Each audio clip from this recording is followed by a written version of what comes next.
ou la Fashion Week. Si nous contestons absolument pas ce point, qui tient du bon sens et fait consensus parmi notre Assemblée, nous nous permettons cependant d'attirer votre attention sur les limites et les faiblesses de l'option de remplacement que vous soumettez à nos suffrages. En effet, bâtir une structure éphémère sur le plateau Joffre pour recevoir les activités délaissées par la rénovation du Grand Palais ne nous semble pas une bonne idée, et ceci pour 3 raisons.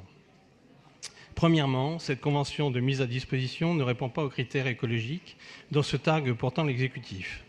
En effet, le Champ de Mars, dont fait partie intégrante le plateau Joffre, n'a pas vocation à recevoir des constructions et à être davantage urbanisé.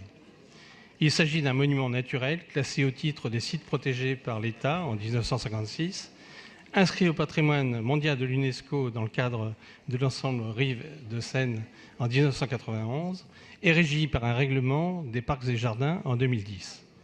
Paris ne peut faire ainsi fi du caractère historique, patrimonial et végétal de ce lieu, reconnu en France et dans le monde, pour y construire une immense structure et par là même anéantir un des rares grands espaces verts que compte la capitale. Par votre décision, le Champ de Mars verrait sa surface se réduire comme peau de chagrin et priverait les Parisiens et les Parisiennes d'un de ses plus beaux jardins. Déjà amputé au nord par le mur de protection de la Tour Eiffel, il sera dorénavant tronqué au sud par une mégastructure saturée de touristes et de visiteurs.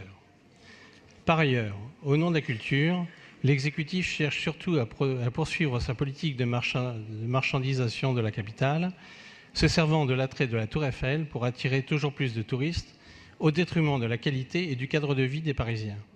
Le Champ de Mars ne doit pas devenir un produit commercial au profit de riches minorités. À Paris, tout n'est pas à vendre sur l'autel de la compétitivité économique. Ainsi, le Champ de Mars est un parc où peuvent se promener les familles parisiennes et non un objet mercantile, une friche urbaine toujours bonne à construire. Enfin, nous nous opposons au projet car il n'y a aucune certitude pour que la structure éphémère soit démontée après la réouverture du Grand Palais. Ce ne serait pas, dans l'histoire de la capitale, le seul monument éphémère à être maintenu au-delà de la durée pour laquelle il a été initialement prévu.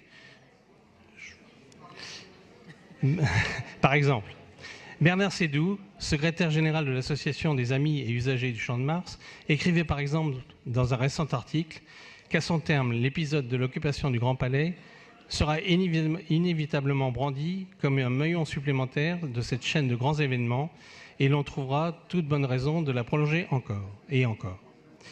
Paris doit donc réfléchir à trouver un autre emplacement pour recevoir et héberger les activités du Grand Palais durant sa rénovation, car le Champ de Mars n'est pas à vendre. Je vous remercie. Merci. Julien Bargeton. Merci, monsieur le maire.